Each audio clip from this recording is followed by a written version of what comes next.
Dr. Price went to the South Seas. He made a point of going to islands that were not, where they did not have trading posts, so he could study people who were still eating their traditional foods. And this is my favorite page in the whole book.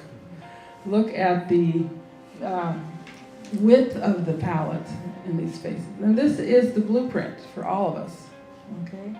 And I like to point out that these happy boys are teenagers. Our teenagers don't look like this. They're not happy, you know. They're grumpy, they're depressed, they're addicted, you know, they're worried. These are happy teenage boys. A couple more examples, and the beautiful woman in the upper photograph is 90 years old.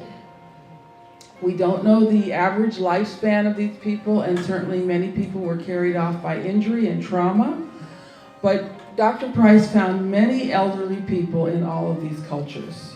Many Eskimos bragged of being over 100 years old. We don't know if they were telling the truth, but this certainly wasn't the kind of diet that gave beautiful people that died young, which is what the critics say about our diet. So you can see how gracefully you age when you have that good facial structure to begin with. So, foods of the South Sea Islanders. Now we're in a tropical climate. We have a different type of diet. Naturally, lots of seafood. They have crab, octopus, lots of fish.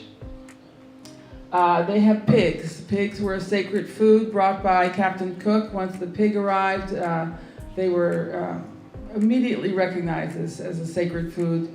They cooked the pigs in underground ovens, being careful to reserve all the blood and the fat. That was put into vessels made of banana leaves and cooked in these same ovens. They had a starchy food. This was actually a fairly high carbohydrate diet. They had yams or taro. This is on the lower right is the taro root. They've got the pig wrapped in the taro leaves, but the taro root is also fermented, put in a hole and allowed to ferment. And the boy on the left is having a snack, which he did not get from a vending machine. He's eating a delicious fatty sea worm.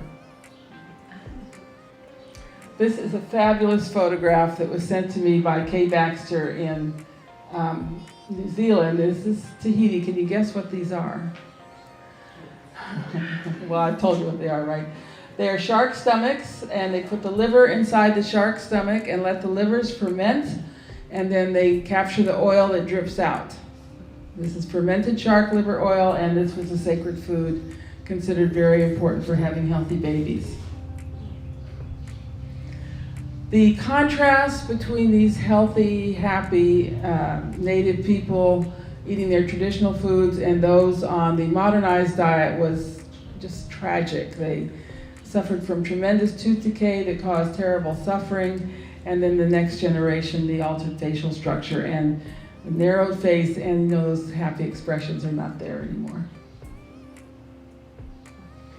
So this photograph perfectly illustrates the difference between normal facial development on the right and what I would call modern facial development on the left.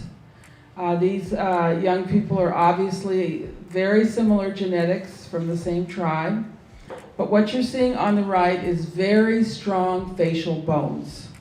So the face can be wide, and all those little bones in the face and the skull are broad, okay? On the left, you've got less robust, less strong facial development. Let's just say that you had a blueprint to build a house, and your house was going to have a nice wide front door. And when it came time to build your house, you just bought the cheapest materials, or you couldn't find good materials. And to build a house that would still stand up, you would need to make your door narrow, because if you built a wide door, your house would collapse. So this is an adjustment that your body makes when the building materials are not optimal. It builds more narrow. And that's exactly what we're seeing there. Here are some dental casts taken by Dr. Price. On the right, you have a healthy, primitive adult. On the left, you have a typical American adult, also adult. So you see down below, on the right, what you're seeing is beauty. strength, order. This is the natural blueprint. And on the left, you're seeing weakness, chaos, physical degeneration. And in studies with animals, they find that when you get this kind of change because of poor diet, each generation becomes weaker, and finally, after about 4 generations on this diet, there's no more reproduction. Now, we are on our 3rd and 4th generation of processed food in this country, and what are we seeing? Widespread infertility. And many, many of the children today will grow up and not have offspring. So we are in the 11th hour here. The situation is very serious. And unless we turn things around ourselves and help others turn things around, there's no future for us. I included some drawings of architectural arches because an arch made of stone is just very similar to an arch with teeth in it. If the bones are not strong, if the stones are not strong, the arch will fall down. And these are typical dental deformities that dentists are seeing today. They give all kinds of explanation. They say it's genetic. Oh, it's just genetic. Or it's thumb sucking. The latest theory is that this is caused by the fact that we eat soft food today. This is really, there've been books written about this. There was a book called Jaws, and they said it's because we eat soft food today. Well, this is just a supposition because, you can tell when a child is born if it has a good facial structure. And the first foods that babies eat are always soft. They're mother's milk and purees and things.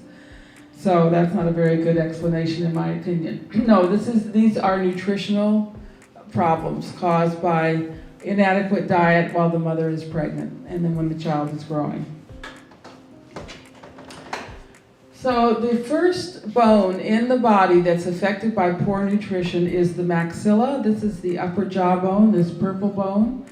And every other bone in the head touches in some way on the maxilla. So the maxilla determines whether you'll have a broad face, wide